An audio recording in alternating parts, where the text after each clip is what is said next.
जम्मू कश्मीर के पूर्व राज्यपाल सत्यपाल मलिक के घर सीबीआई का छापा पड़ा है। सीबीआई जम्मू कश्मीर में किरू हाइड्रो इलेक्ट्रिक प्रोजेक्ट के लिए आवंटित 2200 करोड़ रुपए के कथित भ्रष्टाचार केस में सत्यपाल मलिक की जांच कर रही है। सीबीआई ने गुरुवार सुबह सत्यपाल मलिक के दिल्ली, गुरुग्राम और बागपत स्थित आवास और दफ्तर की तलाशी ली। इसके अलावा जम्मू कश्मीर में भी 30 ठिकानों पर छापा मारा है। ये मामला साल 2019 में किश्तवाड़ में चिनाब नदी पर प्रस्तावित किरू हाइड्रो पावर प्रोजेक्ट के लिए 2200 करोड़ रुपए के सिविल वर्क का कॉन्ट्रैक्ट देने में कथित भ्रष्टाचार से जुड़ा है। छापे की कार्रवाई पर सत्यपाल मलिक की भी प्रतिक्रिया आई है। उन्होंने कहा कि मैं किसान का बेटा हूं, इन छापों से घबराऊंगा नहीं। उन्होंने एक्स पर पोस्ट कर लिखा, पिछले 3-4 दिनों से मैं बीमार हूं और अस्पताल में भर्ती हूं, जिसके बावजूद मेरे मकान में तानाशाह द्वारा सरकारी एजेंसियों से छापे डलवाए जा रहे हैं। मेरे ड्राइवर, मेरे सहायक के ऊपर भी छापे मारकर उन्हें बेवजह परेशान किया जा रहा है। मैं किसान का बेटा हूं, इन छापों से घबराऊंगा नहीं, मैं किसानों के साथ हूं। सत्यपाल मलिक, पूर्व गवर्नर। अब आपको वो मामला बताते हैं जिसमें सत्यपाल मलिक फंसे हुए हैं। दरअसल सत्यपाल मलिक 23 अगस्त 2018 से 30 अक्टूबर 2019 तक जम्मू कश्मीर के राज्यपाल थे। तब जम्मू कश्मीर राज्य था, केंद्र शासित प्रदेश नहीं बना था। 17 अक्टूबर 2021 को सत्यपाल मलिक ने राजस्थान के झुंझुनू में एक कार्यक्रम में कहा था कि उन्हें जम्मू कश्मीर का राज्यपाल रहते करोड़ों की रिश्वत ऑफर हुई थी। उस दौरान उनके पास 2 फाइलें आई थीं। इनमें एक बड़े उद्योगपति और दूसरी महबूबा मुफ्ती और भाजपा की गठबंधन सरकार में मंत्री रहे एक व्यक्ति की थी।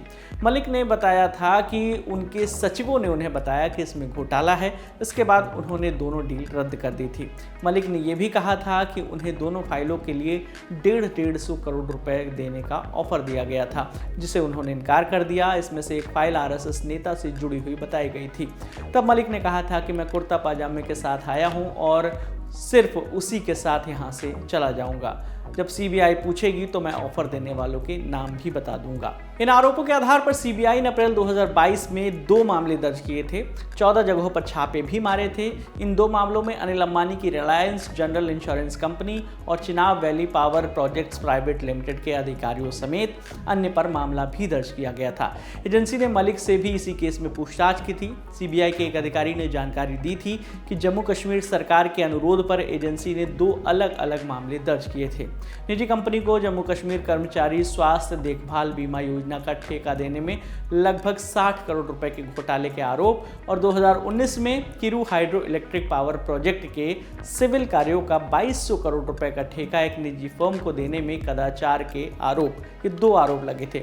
सीबीआई ने किरू हाइड्रो प्रोजेक्ट के केस में जो एफआईआर दर्ज की थी उसके मुताबिक Jammu Kashmir anti corruption bureau और बिजली विभाग ने जांच की थी। आरोप लगे थे कि किरू हाइड्रो प्रोजेक्ट से जुड़े सिविल वर्क का ठेका देते समय ई टेंडरिंग के दिशा निर्देशों का पालन नहीं किया गया था।